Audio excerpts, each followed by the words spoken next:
Well, that kind of put things in perspective, didn't it?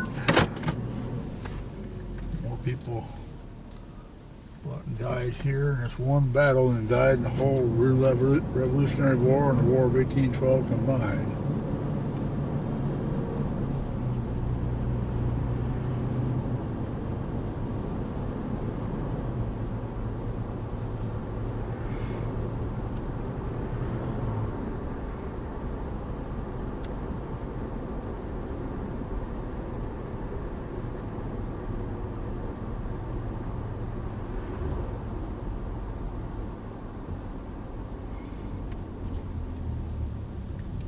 I think this is the road I'm supposed to go on.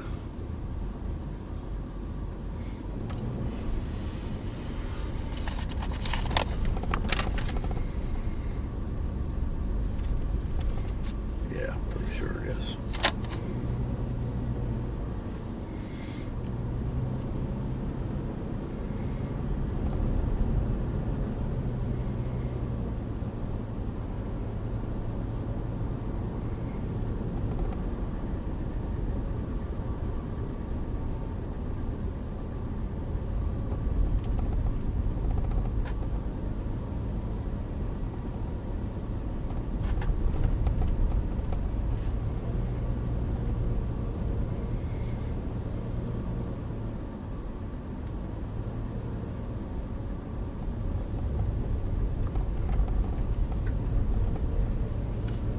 There might be a scout or a school group here, but after the place opened, a whole bunch of young fellows showed up.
Restroom.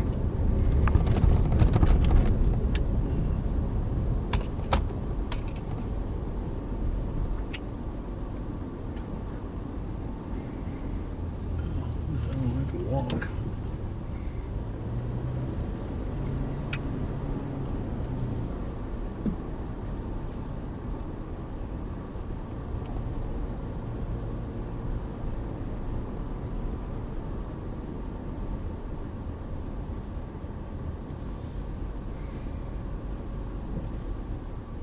This is called the Wilder Monument. Looks like a rook.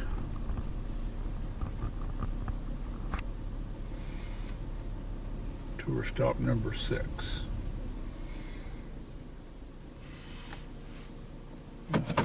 Let me dial that up.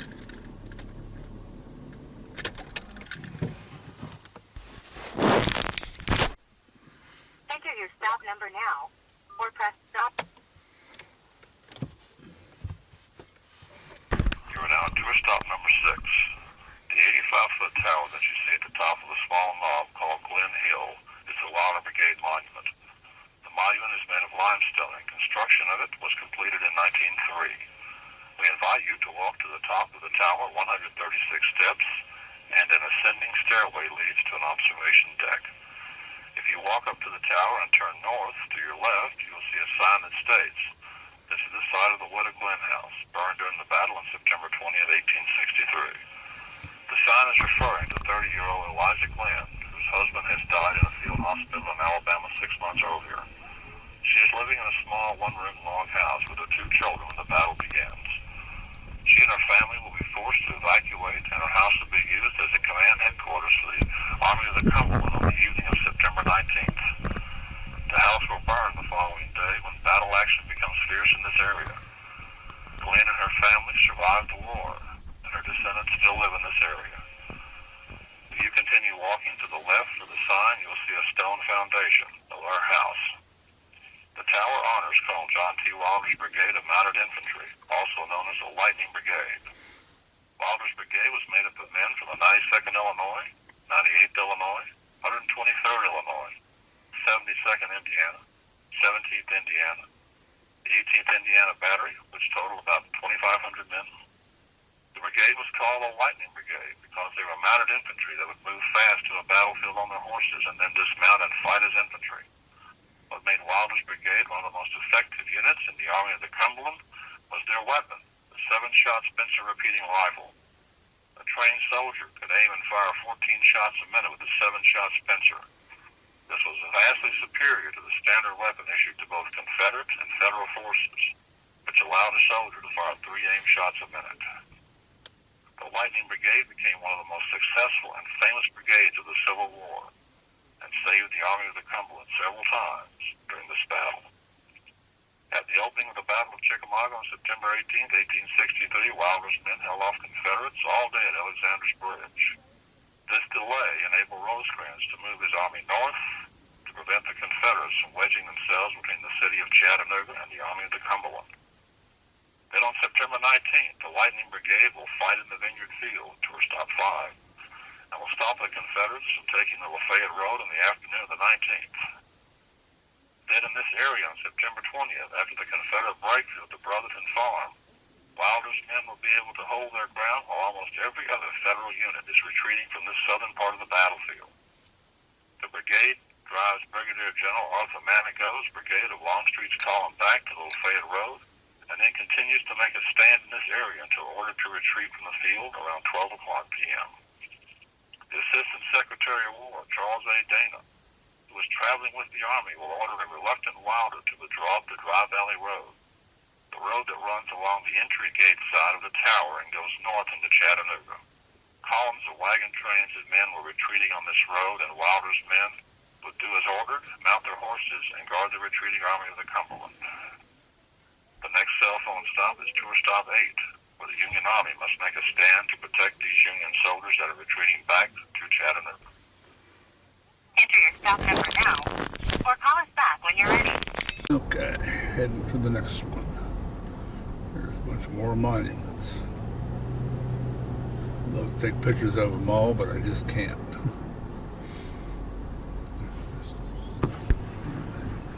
Foot is killing me. There's the back side of this rook-looking thing. It's the Wilder Monument.